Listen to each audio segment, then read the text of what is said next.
you mentioned something like addressing somebody who's getting agitated in the interview panel. If you are going on downhill with one of the interviewers and you can start sensing that, what strategies do you adopt?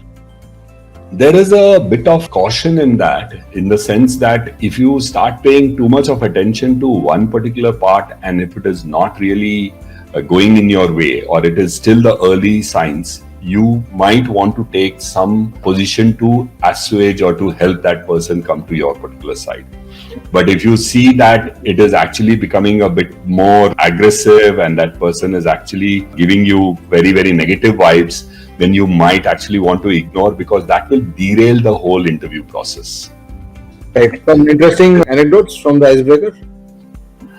So I had one interesting one where he started telling about a bit of his family, and his grandfather had done some exceptional work. He was in the politics and all of that sort of a thing. So I was like, oh, so why aren't you in the politics? Sir, I am trying to learn how to be a leader first before I get into taking the position of a leader.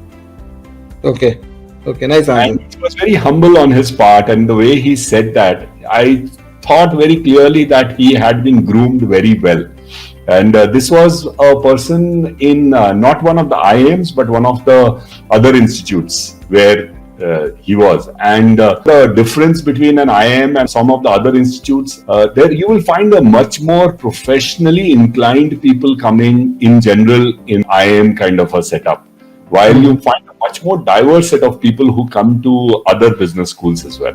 So he obviously had his mindset that I want to enter into politics, but he was not really there into saying that, hey, listen, I will basically take that particular bait and say, no, sir, I don't think I am going to, my grandfather or my dad are going to vacate the seat for me so quickly.